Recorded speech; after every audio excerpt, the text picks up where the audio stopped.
আধুনিক সৌদি আরব বলতে আমরা যা বুঝি তার গোড়াপত্তনটা আসলে কোথায়? আজ আমরা ফিরে যাব প্রায় ৩০০ বছর পেছনে আর জানব প্রথম সৌদি রাষ্ট্রের সেই আশ্চর্য হওয়ার মতো কাহিনী। চলুন শুরু করা যাক এই ঐতিহাসিক সফর। শুরুতেই একটা তথ্য দেই যা শুনলে অবাক হতে হয়। এই প্রথম সৌদি রাষ্ট্র প্রতিষ্ঠা হয়েছিল সেই ১৭২৭ সালে, মানে মার্কিন যুক্তরাষ্ট্র স্বাধীন হওয়ারও প্রায় ৪৯ বছর আগে। ভাবা যায় ব্যাপারটা?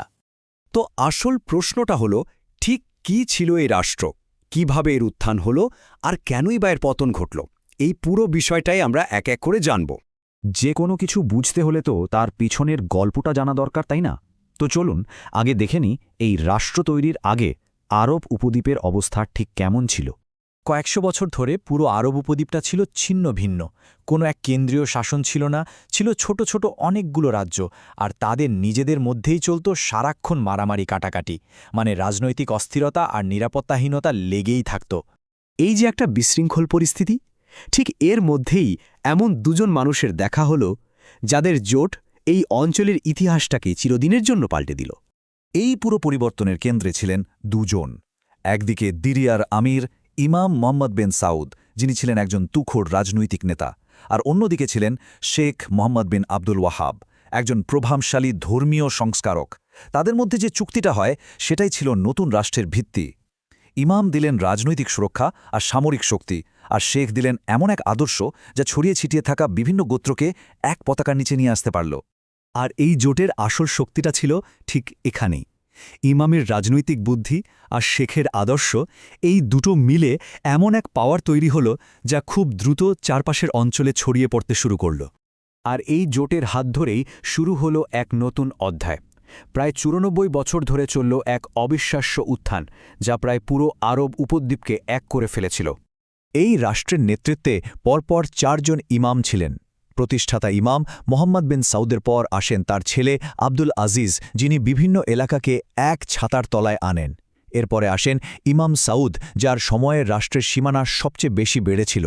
আর একদম শেষে ছিলেন ইমাম আবদুল্লাহ, যাকে এক বিশাল শক্তির বিরুদ্ধে রাষ্ট্র বাঁচানোর লড়াই লড়তে হয়েছিল। এদের প্রভাব ঠিক কতটা ছিল? এরা শুধু নজদ অঞ্চলকেই এক করেননি, পশ্চিমে হেজাজের পবিত্র শহর মক্কা মদিনা থেকে শুরু করে পূর্বে আরব উপসাগর পর্যন্ত, আর উত্তরে ইরাক থেকে দক্ষিণী ইয়েমেন পর্যন্ত নিজেদের শাসন ছড়িয়ে দিয়েছিলেন। এক কথায় বলতে গেলে প্রায় পুরো আরব উপদ্বীপই তাদের নিয়ন্ত্রণে চলে এসেছিল। চলুন তাহলে মূল তথ্যগুলো এক নজরে দেখে নেওয়া যাক। প্রতিষ্ঠাতা ছিলেন ইমাম মোহাম্মদ বিন সৌদ, রাজধানী ছিল দিরিয়া, প্রতিষ্ঠা হয় ১৭২৭ সালে, আর টিকে ছিল প্রায় ১০০ বছর, মানে মোট ৯৪ বছর। এটাই ছিল প্রথম সৌদি রাষ্ট্রের সংক্ষিপ্ত পরিচয়। কিন্তু এত বড় একটা শক্তির উত্থান কি আর তৎকালীন বিশ্বের অন্যতম সুপার পাওয়ার মানে অটোমান সাম্রাজ্যের নজর এড়ায়? বিলকুল না, সংঘাত তো হওয়ারই ছিল। দেখুন, ব্যাপারটা বুঝতে হবে। অটোমানরা কয়েকশো বছর ধরে নিজেদের মক্কার মদিনার রক্ষক বলে মনে করত। তো যখন সৌদি রাষ্ট্র হেজাজ দখল করে নিল, তখন অটোমানরা এটাকে তাদের ক্ষমতার ওপর সরাসরি একটা আঘাত হিসেবে দেখল। এই চ্যালেঞ্জকে তারা কোনোভাবেই মেনে নিতে পারছিল না। অটোমানরা কিন্তু সরাসরি নিজেরা মাঠে নামেনি। তারা এই কাজটা দেয় তাদের মিশরীয় ভাইসরয় মোহাম্মদ আলী পাশাকে।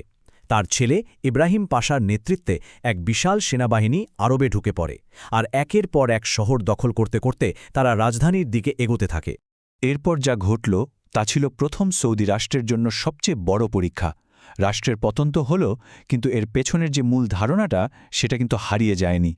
রাজধানী দিরিয়াকে ওটোমান বাহিনী প্রায় ৭ মাস ধরে ঘিরে রেখেছিল।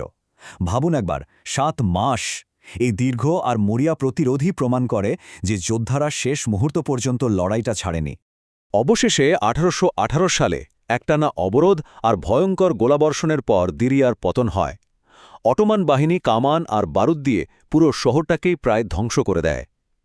শেষ ইমাম আবদুল্লাহকে কনস্টান্টিনোপলে নিয়ে গিয়ে মৃত্যুদণ্ড দেওয়া হয়, আর এভাবেই প্রথম সৌদি রাষ্ট্রের আনুষ্ঠানিক সমাপ্তি ঘটে। কিন্তু আসল কথা হল, রাষ্ট্র ভেঙে গেলেও একটা একীভূত আরব রাষ্ট্র তৈরির ধারণাটা কিন্তু মরেনি। এই ভিত্তিটাই পরে দ্বিতীয় এবং সবশেষে আজকের আধুনিক সৌদি আরব তৈরিতে অনুপ্রেরণা জুগিয়েছিল। তাহলে শেষে এসে একটা প্রশ্ন কিন্তু থেকেই যায়, তাই না? ২০০ বছরেরও বেশি আগে ধ্বংস হয়ে যাওয়া একটা রাষ্ট্রের গল্প কিভাবে আজকের বিশ্বকে, বিশেষ করে আধুনিক মধ্যপ্রাচ্যকে এমনভাবে তৈরি করেছে? আর এই প্রশ্নের উত্তরের মধ্যেই হয়তো লুকিয়ে আছে সেই রহস্যটা যে কিভাবে ইতিহাস আজও আমাদের বর্তমানকে নিয়ন্ত্রণ করে চলেছে।